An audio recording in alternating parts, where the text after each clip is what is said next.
So today we're sitting here with Johanna Lederer. She's a studio owner based in Vienna. And today we're going to talk to her about design and business and about values. And yeah, before we get started, can you quickly introduce yourself and what you do? Yeah, thanks for the invitation. My name is Johanna. I'm the founder and creative director at Studio Arde. We are like a award-winning branding studio in Vienna. We exist since around 5 years, and we're now a team of 4 people. Working on strategy, branding, design, and marketing, like in this combination. And besides that, I'm also a mentor for other creatives, creative service providers who, want to transform their freelancing into like a business. Oh, okay. I see some similarities here. Yeah, We can get into that later. yeah. Um, okay, so before you started the studio, what did you do?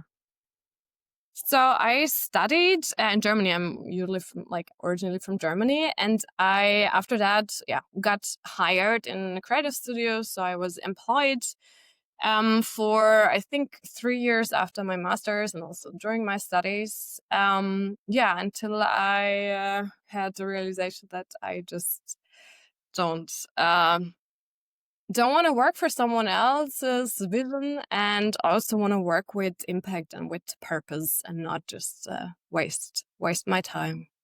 Exactly. I mean, I think a lot of us had that realization Yeah. during working for someone else. Totally relatable. And so when you were a designer, I'm assuming right now, so you quit and then you turn into freelance, or how did that process look like for you? Yeah. So I was employed, and like during weekends and nights, I was also doing some freelancing work. I mean, many creatives like do that, I think.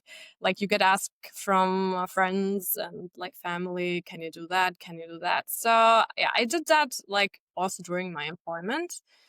And the longer I was employed, the clearer I got that this is not the life I imagined for myself. And we did like a lot of work, and that were really at the end, like ending up in the trash, because it was like just for nothing. It was like intense work without purpose that at the end really like got trashed. So I thought I meant for something different. And I was like mid of my 20s, I think. And I just thought, okay, I can quit. I can try do this like besides like freelancing, maybe full time. And if it doesn't work, I can just go back to employment. And I'm lucky I never had to go back. So Yeah, that's really great. I mean, turning it from a one person shop to yeah. multiple, like scaling it up is extremely difficult, and I respect that a lot. I know how difficult it is to scale. When I started, I didn't know that, or I didn't know what was like happening. I was just like trying to freelance, trying to find something that makes sense to me. And then I somehow got obsessed with the topic of entrepreneurship and business. I don't know. I didn't like really have that before. I was just a creative. And then I don't know, started digging into all of that business topics. And I got obsessed, positively obsessed, I would say. And this is how actually the freelancing turned into like a business now with employees. And Well, exactly. okay, that's really interesting. We had something similar happen to us. Yeah. So yeah, so I'm like really interested, when was this turning point for you where you noticed, okay, wait a second, I'm running a business, and where did you look for resources, or how did you end up actually gaining business experience or theoretical experience at that point? Yeah. So at first I just started the business here, and I didn't really have like, I had no clients, no followers, no network, no knowledge about business, nothing. And I'm from Germany, so I also don't have really like I didn't know really people here because I was hired, and it was taking up all of my time back then. So I just started with all of that free resources that are out there. Like the internet is like such a powerful thing. So I started like attending free webinars, and I also looked at the Vienna Business Agency. And in Vienna, there are so many nice things that you can like at least get a bit of knowledge from, also for free or for not a lot of money. So I got obsessed also with books. I read all of the books, business books on all different topics, because I really had no idea like how business or creative businesses work. And this is actually how it went. Was it the same case with you, or like how did it? Yeah, I'd say I think we started it also with not a lot of knowledge, and No then network. no network, very similar. No projects lined up or anything. And then we were kind of struggling with pricing and stuff like that. And it was also just online resources that really changed our mindset about how you can, if you communicate what you do well, and you also are able to have certain conversations, that you can sell your services at a price that represents your value. And that's something that was like really new to us, because it was Yeah. always like, okay, how much are other people charging, how much can you charge for, what does the client want to pay or is willing to pay? And we turned it around into like, what do we want to earn, how do we Yeah, get clients to pay that amount? So yeah, yeah. very similar. Yeah, I think it's a lot of learning by doing. And I think this is also the powerful thing, that you just have to start. Like you have to start and then like try to be flexible and improve, get the knowledge, but then not just like soaking in the knowledge, but also implementing it, and not just like in the theory, knowing everything, but also starting to do the things that you maybe just read or you learned. Yeah, I think that's where most of the people stop. They Yeah, read very. and they think, okay, okay, got it, and then they never really implement it. Yeah. Speaking of, what are like what are some things that were actually really hard for you to implement? Like Hmm. some theories where you thought, oh yeah, I should do that, but it's actually taking me some time. Yeah. Um, So actually, we work mostly with women and Flinter businesses. I'm also like a woman, and women are really like, most of them, not everyone, of course, but we grow up with the mindset, or I grew up with the mindset of, okay, just like stay small, don't say your opinion, rather let the others speak, just like behave, be the sweet girl, and don't really uh yeah, take some attention to you. So I really had this mindset internalized, like probably a lot of other like women, also the clients we work with, many of them have also this fear of really like being confident and really saying what you want to say, showing your opinion. So I think this was one of the huge personality changes I had also to do, to walk through, because in the beginning I was also really, I was insecure about like everything I showed. I didn't want to show my face. I didn't want to show photos. I didn't want to show my opinion. I didn't want to post on social media. I had a website in the beginning that was like super generic text, like just something that no one would be offended with, like really something very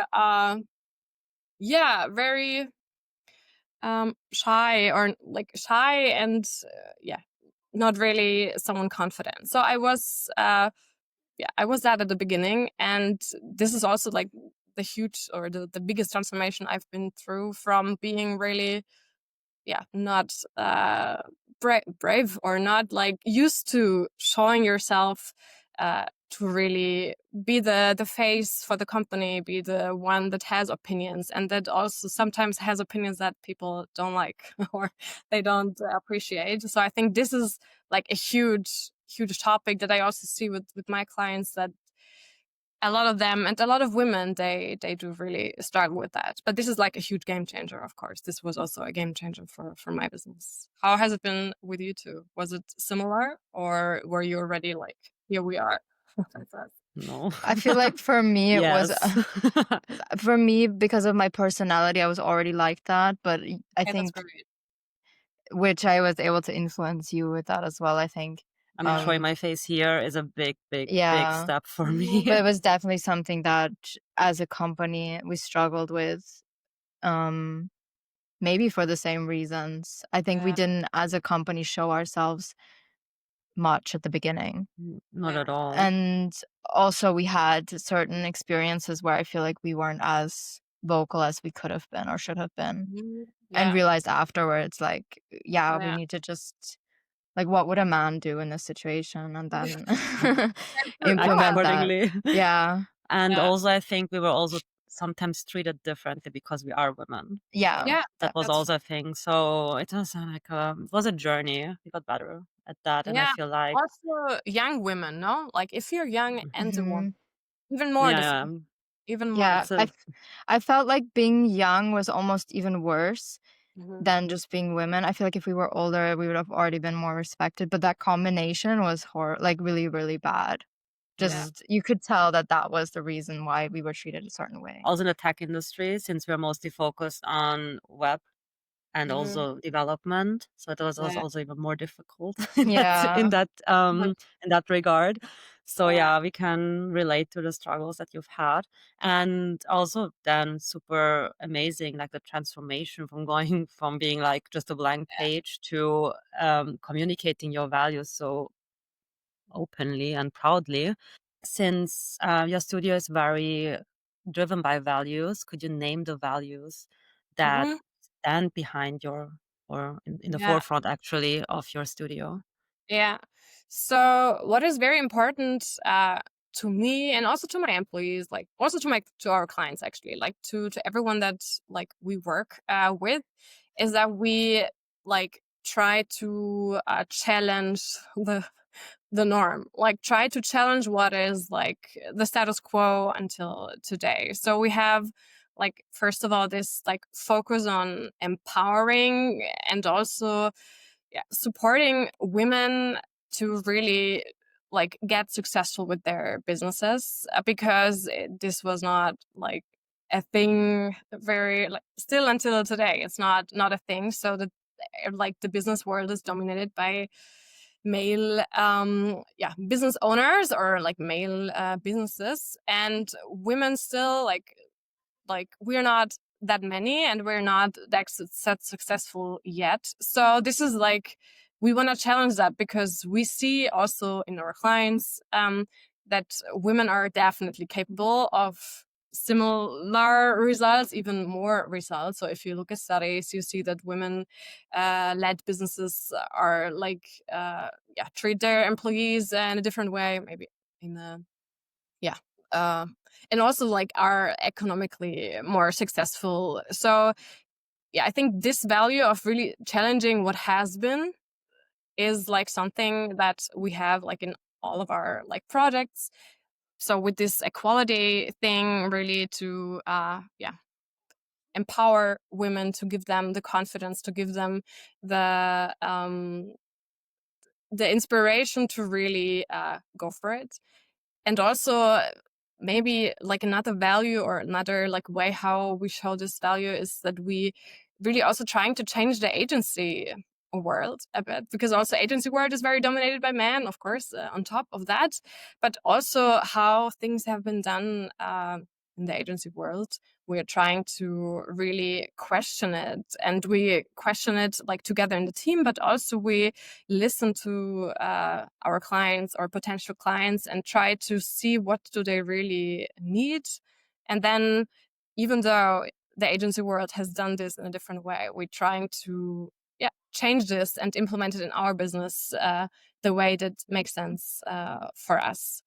And also, maybe like courage or like being brave and leaving the comfort zone is also something that we really try to show. And also like, of course, for our clients, also inside the team, that we know like failure or mistakes are part of the game and fear is part of the game, but we try to like take these things as like a mechanism of growth instead of like failure itself. So we try to I mean, also in the school, for example, like every mistake you make is like a problem. So you get worse grades or like people, it's not good. Your parents will not be proud of you if you do any mistakes. So also this is maybe like what's normal, but we try to embrace mistakes. We try to embrace setbacks. We try to see them, acknowledge them, and then of course to improve them, to see how can we learn from all of that. So I think this, like, challenging the status quo is really, really important to us. Yeah, you mentioned challenging also internal processes that you've known from agencies. Yeah. What's something that you've implemented in your agency that you haven't seen yet at other agencies that you've worked at? Mm-hmm.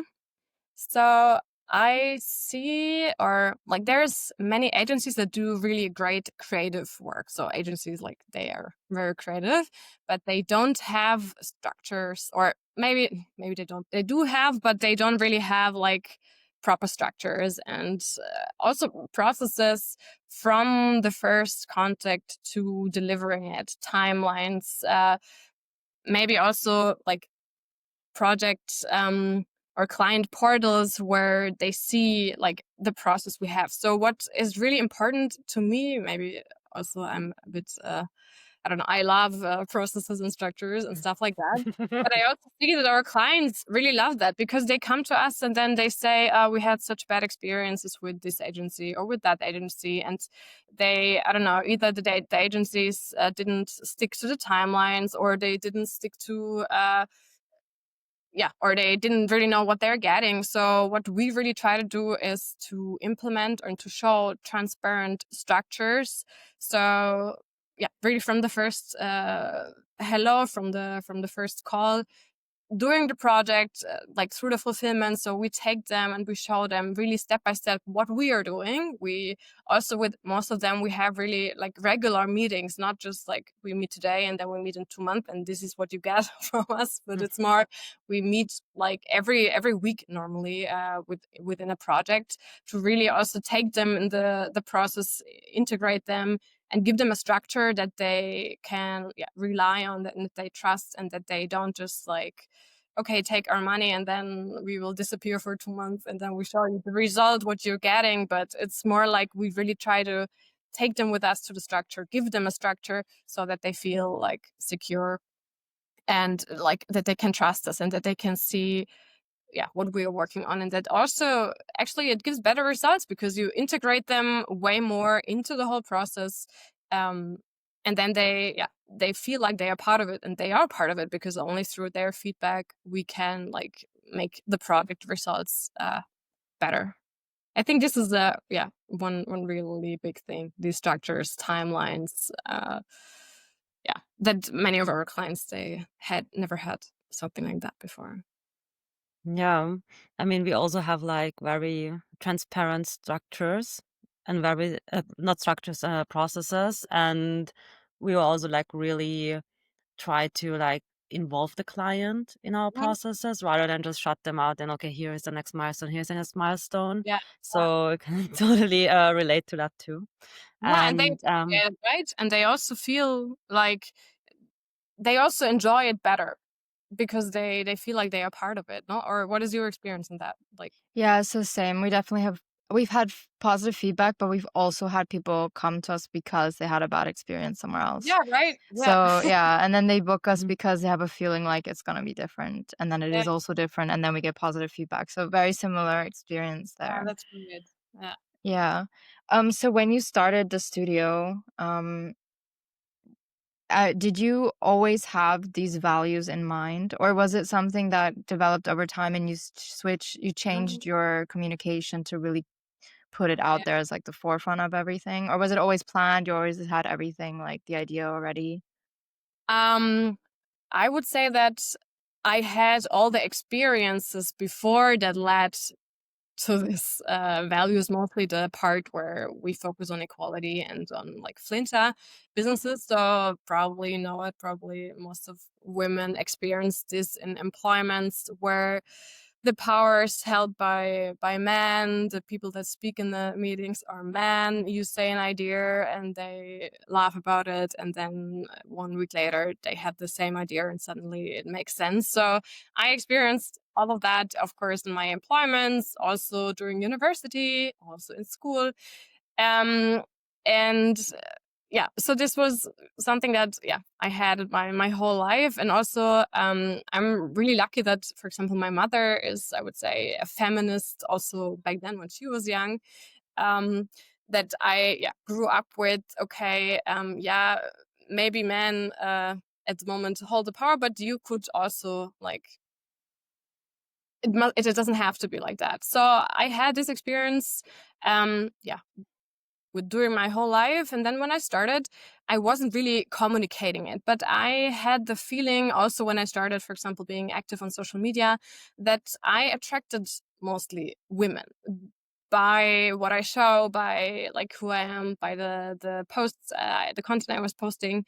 And so it happened that majority that came to me were women. And I also felt like I can really relate to these businesses the most. So maybe the first year, they just came, and then I started to realize, okay, it makes sense for me to mostly work with them also, and I can help them the best, and they get the best experience from me. So this is where, and also like during this period where I really forced myself to get visible and to show what I stand for, because as I said in the beginning, I was like really just very generic and like didn't really dare to say something that I was thinking, didn't say my opinion.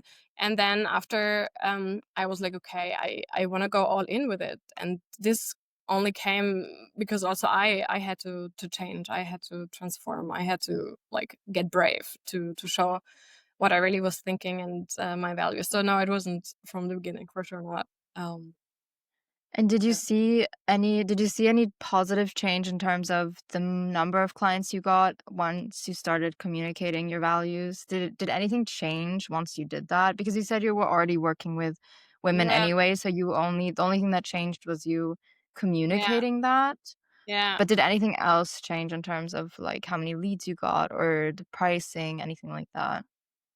I think what definitely changed is that that I improved the offer. So I really started even more niching down to service providers, Flinta, to really create an offer that matches this audience. And while I was niching down and communicating it, also, of course, my content, my like texts, everything changed and was really focusing on this audience. And I think all of that to really address the audience, like specifically, definitely changed how like we are seen now, and also like the people that can identify with it, because I'm now really addressing, or we are really addressing these people with the content, with the text on the website, with everything that we're doing. So yeah, I'm sure that like this is not for everyone important to really address the audience, to address and to talk to them, and really to niche down and not to stay like generic like I was in the beginning. Yeah. Yeah, we're always telling people the same thing. Yeah, it's Yeah, right. always like we always Yeah. also hear the same things. It's like always niche down, niche down, niche down. Yeah. And Yeah. but it's scary, isn't it? Like at the beginning when you're like, oh, I don't want to like, I don't know, close the doors and opportunities, or I want to Yeah. be there for everyone. But at the same time, you're there for practically no one because you don't talk to anyone. And it's like Yeah. extremely difficult to get clients that fit your profile while staying generic. So because you also feel what clients you want to attract, what clients you like Mhm. to work with, which industries like you like to work with, Yeah. and then why not niche down to that direction to attract them? Yeah, we actually kind of had something similar because we were doing websites only, but we didn't on our website it said we did everything. Illustration, Yeah. motion design, we But went we crazy. weren't actually doing all of that. We were really just mainly doing websites. And then at some point we're like, we should probably communicate this to Yeah. people because that's I also who think we this want to is, work with. yeah, So this is a huge mistake that creatives do, because they think, okay, I'm a generalist, I can offer this and this and this and this. But they really have to understand that also nowadays that there's so many service providers. Like they get many, like more every day. Every day more companies like are founded. And like no one want to work with a generalist. They want to work with a specialist, because if I spend money, why would I spend it on someone that knows everything a little bit instead of someone that knows exactly what I need and like is the expert for like me or my kind of business. Yeah, definitely. Yeah. Yeah, 100%. Literally word for word what we're always saying. That's right. Yes. Very aligned here, very aligned. Yeah. Very good. Um, were there also things that happened that were negative when you niche down? Like I don't really have an example right now. I just wanted to ask if there's any downside to really putting your values in the forefront. I would say no. I mean, when it comes to the topic of like gender in general, it's a very sensitive topic that everyone has an opinion about. So, for example, when I like post on LinkedIn, mostly when I post something about I don't know, female, male, gender, identity, there is a lot of people that feel triggered. This is happening. Yeah, but this is completely fine, because these people that are triggered, they don't align with our values, and we don't want to work with them anyway. So I think this is the only thing that happens. But this is, I mean, it's not negative. It's just, it's interesting. And also sad and a bit scary to see that there's so many people that, yeah, I don't know, don't believe in women, or don't believe in that we can achieve, also women can achieve something with their career. So this is a bit scary, but I think, yeah, this is the only negative thing that I sometimes keep fighting with these people on LinkedIn that bypass my profile Yeah. because they see this viral post and they just want to tell me how mean women are, and like that they are taking away their jobs and like stuff like that. So Wow, this is the really only that bad? Okay, Okay, I will check out your I'm profile. looking forward to connecting with you on LinkedIn, so I have some good content on my feed for once. Yeah, Yeah. And I will be fighting these people in the comments. I that's am great. so Yeah, down for that. Finally, you found your Finally, I can outlet. fight with people on LinkedIn. I keep Yeah. wanting to, but there's never like, everything on LinkedIn is so generic, so it's hard to really get Yeah. into a conversation. Yeah, we're currently building our network there, so Yeah. Yeah. But I think one thing that you said is super important to remember about like I'm putting it in quotation marks, the downsides of niching down is the people you're shutting doors on are people that you probably wouldn't want to work with anyway. Exactly. So if they were to contact you because they don't realize that you are the person that you are because you haven't communicated it well, you will find out later on that they're not the right person. And you might be Yeah, like in the middle of a project with them, mhm, and then it's like really difficult and super yeah, stressful. And yeah. it could all be avoided if you just like didn't have them contact you in the first Yeah, place. very true. Yeah. It's like a lot of energy, a lot of headache, also a lot of time and money that you just spend with them. Also, they are not happy with you. So for both of Yeah. them, for both of us, it doesn't make any sense. But actually, the good thing on branding, and also the good thing on showing yourself, or showing myself, showing us, is that we don't have inquiries like that at all. We don't have Yeah. that. This is like a really wholesome, actually, because we do inquiries that make sense. Yeah, only sometimes on LinkedIn posts that go viral, like people are like That always yeah, happens. That coming. always happens. As soon as something goes viral, it reaches the wrong audience and then it Yeah, goes yeah, negative. Yeah. yeah, Yeah, I had that too before. Yeah, we've had that on Threads a couple of times. yeah. Yeah, we have literally been bullied, so we know how that feels like. But it's fine because we just turn it into more content, so it's positive. Yeah, exactly. I also do that. Actually, I also do that. Someone like does Yeah, something, it's a great base for another post. Yeah, so exactly. it's actually even more positive now if you think Yeah, about it. definitely. True, true. They give you some ideas for Yes. new. So I want to just go back a second to before when you started scaling.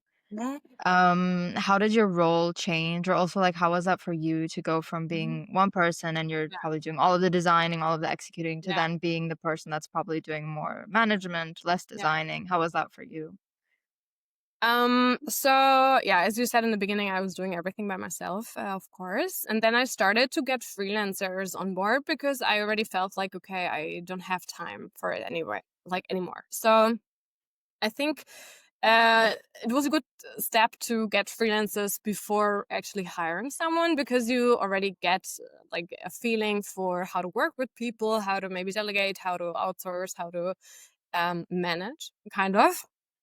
So I think this was very helpful, not just, also, to really think of what is the roles that, or what is the things I want to keep doing or that I can keep doing, what should I focus on, and what else, like maybe someone else can like take over. So I think this was a good step in between. And then before hiring, I was really, I think, 1 month trying to focus on setting up a structure in my head and also on my Miro board on, okay, what is the roles, what is the things I'm best at, what is like tasks that others can do. So I was really in the theory planning this, also setting up like a knowledge database where I was writing tutorials, recording videos on how I want things to be done. So this was also helping, so that I can make sure that the new person that will like take the things I was doing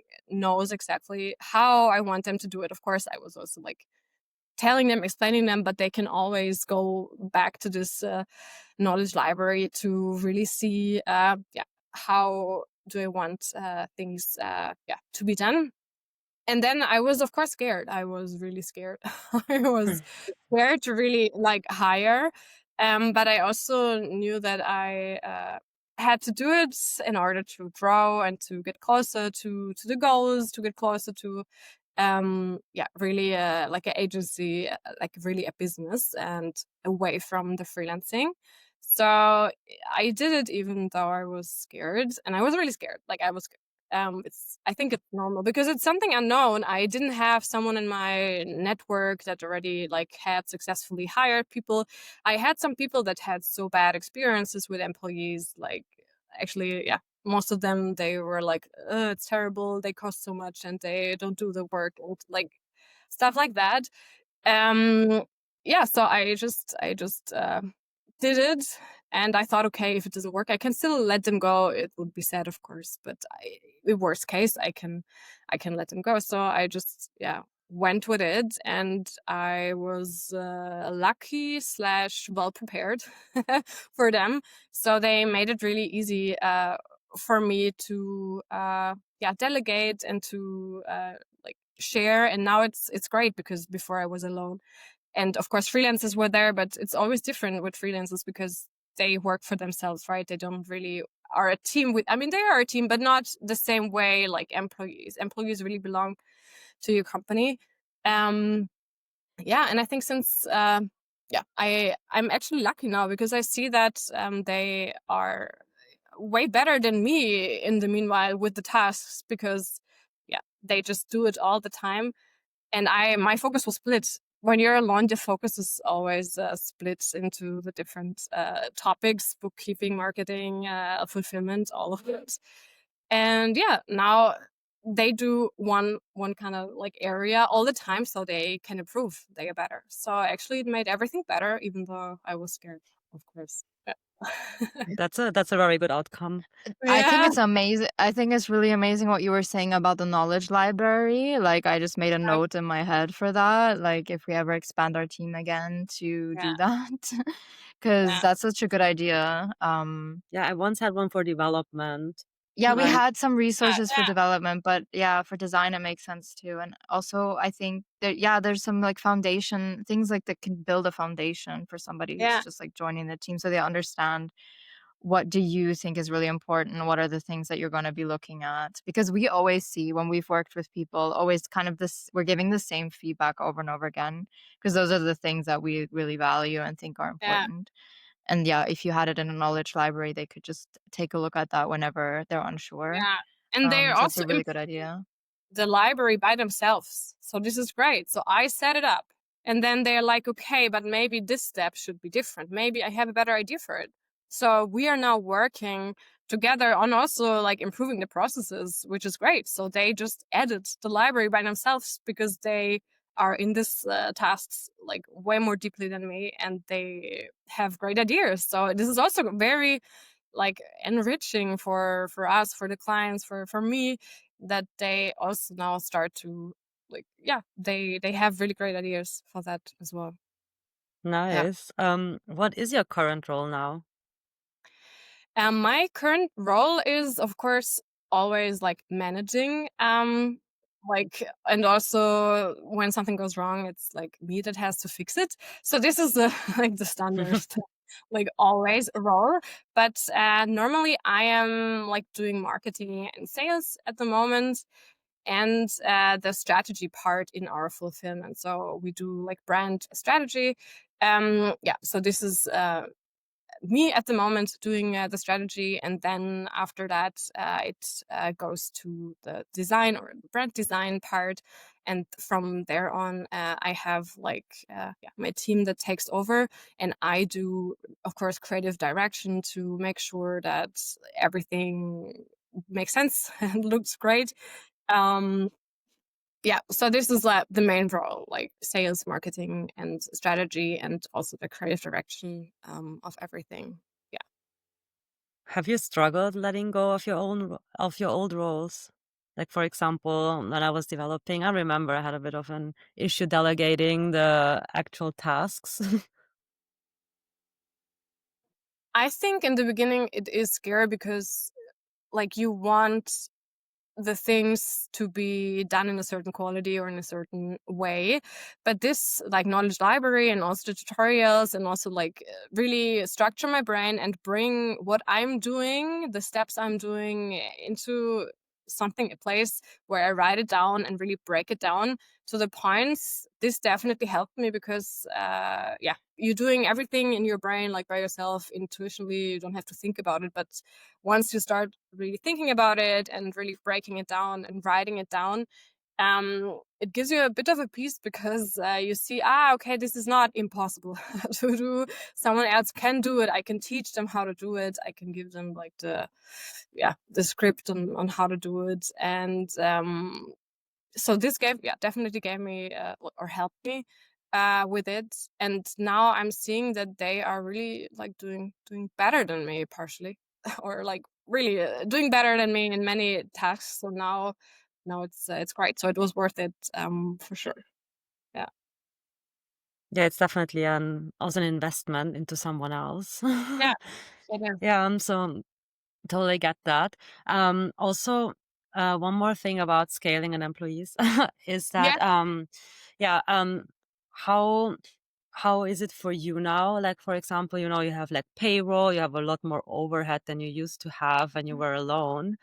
How you feel about that, or how do you manage that? Is there always like enough projects coming in, or do you like sometimes feel like, I hope I can finish this year successfully. Any of those fears coming up, and how do you handle them? Yeah, actually, I think last week I had a talk with my coach because I was like, of course, I'm also sometimes all over the place, of course, and I'm overwhelmed. It's very normal. It's like the normal like status. And I had one project that was like behind the schedule, and it was really frustrating because yeah, it didn't work out. Whatever, like it was behind, and she said to me that I should just or like I should change my expectations for things. So she said that it's very normal that, for example, I don't know, twice a year there's like some huge shit going on, and if you're prepared for this mentally, it doesn't like bring you down that much. So I think this is helpful in terms of mindset to yeah, be prepared that there might like shit might happen, and that it's like it will happen. But yeah, if you're mentally prepared, it doesn't bring you down that much, I would say. So I think this is a very good I don't know, mindset to implement to yeah, get through all of that things that go wrong and overwhelmment, and it's just part of it, I would say. And of course, it's sad, and it's yeah, you don't want it, but it's like just it just happens. It's part of the mistakes that you need to grow, I guess. Was this the Yeah. question? Did I answer the question? Yeah, I mean, more or less. More or less, yeah. The That, question was how well, I yeah, mean, yeah, maybe. of course. I mean, that how you're like dealing with, like, for example, with the stress, I guess, of having Yeah, employees, and yeah, that does, like, what you yeah. explained does belong in that category. So you mentioned a coach. Is it a coach you have for, is it like a business coach, or Yeah, how yeah, did you, it's a okay. And how coach. did you find them? Like, or was that something you, or when did you decide to do that and why? Yeah. And how did you find them? So I since I said already that I don't really have, or I had no network of like entrepreneurs or something in my circle. Most of my friends are like hired. They don't. Most of them are not really self-employed and not entrepreneurs as well. And I figured that I need to surround myself with someone that has more experience in entrepreneurship, and there is many that have more experience, um to just also, I don't know, like extend my mind and extend to maybe skip some mistakes, or maybe to get faster to a point where I want to go. So I would definitely say everyone needs either a great or someone in their surrounding, in their friends network that has already done what you want to do. Or if you don't have that, and I don't have that actually, then I think it makes sense to really hire a coach, to just have a like a partner that they can say smart things like the one she said to me last week, to evolve and to not be caught in your own like brain, or not only to brainstorm with ChatGPT, but also to Mhm. talk to an actual like person that has already been there.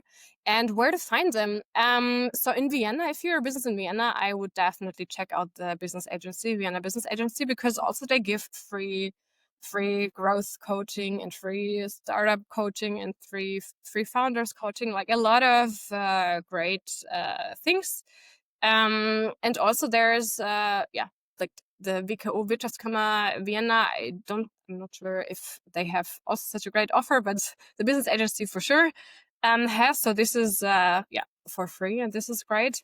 And if not, I would also start using the social media, for example, because I am like posting on LinkedIn when I am searching for a mentor or someone. Then maybe someone of my LinkedIn network, not my actual network, but my like virtual network, knows someone. And there's like really great people on LinkedIn, of course. And then they can like suggest someone. And then you start talking and see if they make sense to you or not. Do you have a Yeah, I coach, think guys? we've No. never, we've had like online virtual ones that Okay. we never talked to. Like we had certain people influence us where we watched a lot of their content. I think the one Okay. that changed our mindset initially was Chris Do. I don't know if you Oh know yeah. Chris Do. Yeah. Yeah. Yeah. He's probably one of like the biggest names in the space of like education when it comes to value-based pricing in the creative industry. He Yeah. definitely changed our mindset, and that was such a big milestone for us, was just that Mhm. one mindset change that we Mhm. had from his content. I totally think it's worth, I feel like we don't need it now, but had we known that that existed back when we started out, I definitely would have been prepared to spend money on that. Yeah, it's like therapy. Yeah, Yeah. it's like It's like, therapy for your business. I yeah. also have a therapist. Like I also have a therapist and I have a coach, because if I'm not well, my business is not well. And it's normal. So yeah, Yeah, definitely therapist, for coaching, real. all of that like help get support, because they will like in a short period of time like make you grow in a way that you could never like grow by yourself. Yeah. Yeah, that's so cool. And you also mentioned that you are doing coaching too, right? A mentorship. Yeah. Is that what came about once you started to is it called receive coaching, or I don't know what it's called? Y- Like when you receive coaching, mhm, is it something then they're like, okay, there's not enough of this. I want to yeah, do this too. Or did you have a lot of people come to you for mentorship? How yeah. did that start? So people were seeing that I was like trying to build a business. And yeah, they saw how my business evolved, and then actually they started reaching out to me with like, do you do mentorship, because they want to build also an agency or a creative agency or a creative business. And what I hear from them is that they are searching for not just a business coach, but someone that has built something that they want to build. So like a creative business, for example. And what I hear from them is that this doesn't exist that much. That's what I heard. That's why they reached out to me, because they see that I have like created something that they want to create a similar. I think this is how it started. And then also for me, it's such a pleasure to like this. Sessions are really like very fulfilling, because I see that I can motivate them and I can like inspire them and I can give them like inputs that they cannot get when they stay in their own brain, obviously. So this is what I'm doing for fun, besides, because it's super fulfilling. Love that. Everyone we've talked to, I don't know, I think it just is like the personality of people who run businesses. Everyone always has their like side projects that they're doing. Yeah. It's like we can never just do one thing. It has to be multiple things. But I feel like Yeah. it always like grows into different branches, and then you explore this. Ah, I like this, or oh, I don't like this, or just like Yeah. close the door on this. But I Yeah. pursue this, kind of like with us with podcasting and Yeah, true. you Yeah. know, and all the other things that we do Yeah. around the So studio. Yeah. So your mentoring actually brings us to the final question, which we always ask, and it's actually related to also mentoring young creatives. Mhm. What advice do you give to people when you're mentoring sessions? People who, like you, want to start Mhm. something similar. What's like one thing that you always tell people to do that makes it, or something that could have maybe even helped you, like when you started Yeah. out that you didn't have? Yeah. So I think people have to get used to their fear. So it's always something new is always scary, right? Because it's not something that you know, and it's something like different, and it's out of the comfort zone. So to be scared and maybe to feel a certain barrier on doing something is very normal. And I would say you have to really get used to that fear or that pain, like pain of growth, and really do it anyway. Like try to force you, of course, not to force you to like crazy out of your comfort zone things, but a bit out of comfort zone. It does have to be, because if you continue doing what you're used to and what you're already doing, you will get the results that you already have. And if you want to grow, you really need to step out of that and to really like get used to the fear and do it anyway, and get comfortable with this pain pain of growth that you have, because only with that you will get different results and you will grow. And if you once over that like pain, or if you once over that fear, you will look back and you were like, okay, it wasn't that hard. Because always in your head, like you imagine something that yeah, it feels impossible, or it feels like so hard, and what will others think when I do that, or like all of that things that they just happen in the head, right? And you got to get used to that fear and pain, kind of. And this is like really rewarding, because yeah, if you change like what you do, you will get different results, and the change always like hurts a bit or is uncomfortable. So I think this is the like super important, um I would say. Yeah. Yeah, that's really good advice. And I think it never 100% goes away, the Yeah. fear when you're self-employed, because you always have this cloud of like, oh, what if I don't have enough clients and I can't pay my bills and all this. But I think people forget that you can lose an employment the next day as well and Yeah, have yeah, similar fears. So yeah, and you have to get used to that. yeah, and you have also to stay flexible, like to be flexible, to listen to what the market wants, listen to what the clients wants, and not just like thinking that you know everything better. Like this is, I see a lot that they like creatives or like other like businesses, they're like, yeah, but I like to do this and that the way I do it. But if what you like is not what the market wants right now, because the market is changing and like it's changing, you also have to change your offer or like your service and really be flexible. And then if you're flexible, you will never have to worry about clients because you're flexible. But if you're not flexible, of course, then it's getting hard, because then it's your ego saying, yeah, but I want to do that in this way. Yeah, but if no one needs that, no one will like buy it. So I think the ego is really a big problem that needs to be like pushed aside to focus on the clients, because the clients is yeah what is most important, and not what I think is the best way. Like listen to the clients, Yeah, to what they say. Yeah. definitely. Okay, that was a really good advice, and thank you so much for being here. And you had such amazing insights, and it's really cool what you're doing with your studio, and very unique. And I'm not surprised that it's doing well.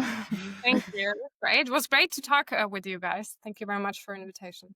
Thank you for listening to this episode of Never Went to Business School. Don't forget to follow us here on Spotify. And if you enjoy our content, check out our YouTube channel for more educational videos and subscribe to our newsletter on Substack.